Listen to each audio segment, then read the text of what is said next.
You had talked about you only wanted unconditional surrender. And Well, the MOU doesn't look like unconditional surrender. well, it really probably is unconditional surrender. It is? I think so.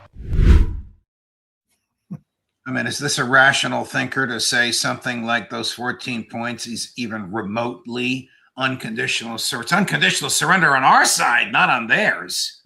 That's what I was going to say. It is unconditional surrender.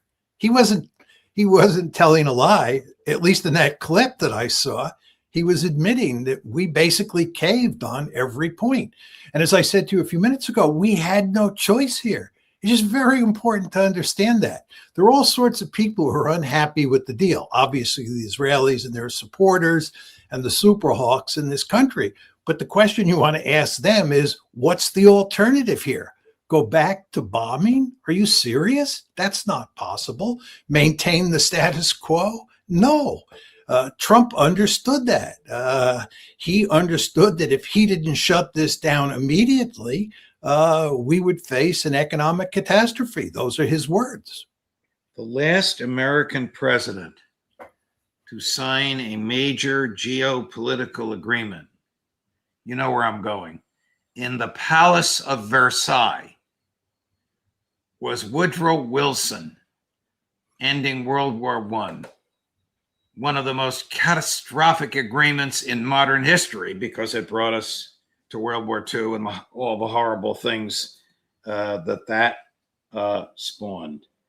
And yet Trump thinks he signed a document that indicates the other side caved to him. Isn't this essentially what the Iranians sought back in April, Professor Mearsheimer? Yes, I think the Iranians have gotten everything that they wanted. It's really quite remarkable. But President Trump, again, had no choice. You want to remember, with regard to Woodrow Wilson and what happened at Versailles, we won World War I. We were on the winning side. It was us, the British, and the French who came out the victors, and it was the Germans who were defeated. This is a fundamentally different situation. The United States entered a war thinking that it was going to win a spectacular victory, and instead it was a spectacular defeat. And President Trump just came to recognize that. I mean, I give him credit for recognizing where we are at and doing everything he can now to get out of it.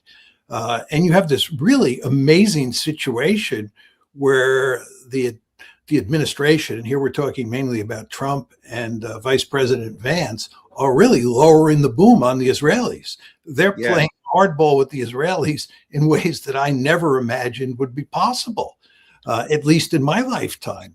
But that just tells you how dangerous the economic situation is, the mere fact that we're putting such enormous pressure on the Israelis. And of course, the Israelis don't have the good sense to understand that at this point, Trump has no choice. And their best strategy is not to push back against Trump, but to go along with Trump and do everything they can to minimize the damage. The idea that they're going to throw Trump off course and get him going and get him to go back to bombing is delusional. He cannot afford to do that. He's got to make this deal work. And if the Israelis are an obstacle in Trump's way, Trump is going to have to push that obstacle aside. He's going to have to trample on the Israelis, as he's been doing over the past few days. He simply has no choice. He's boxed himself in here. The Washington Post is reporting, which means the CIA is leaking, that U.S. intel has told President Trump that Israel will undermine the deal. I don't think that's news. What's news is that the intelligence community wants it out there. Do you think the Israelis are blind enough to risk Iran's wrath? According to Larry Johnson, a battle between just Israel and Israel wouldn't last more than 6 or 7 days. I find it hard to believe that the Israelis would be foolish enough to take on the Iranians by themselves. But what I find even more foolish is that they want to continue to fight with Trump with the White House and with the United States of America. This is not in Israel's interest. Israel, as a result of this war, has done enormous damage to its reputation in the United States and around the world. And furthermore, Israel has put the United States in a position where it really has no choice but to cut a deal with the Iranians that is, in effect, a surrender agreement. The last thing the Israelis want to do is pick a fight with us now and make it even more difficult for us to operationalize this agreement. It's just not in their interest. They ought to accept the fact that they helped lead us into a foolish war. It's gone south very quickly. And now the United States and Israel should work together to do everything they can to minimize the damage. That should be their view of this situation. But as you would expect from the Israelis, they're incapable of introspection of this sort.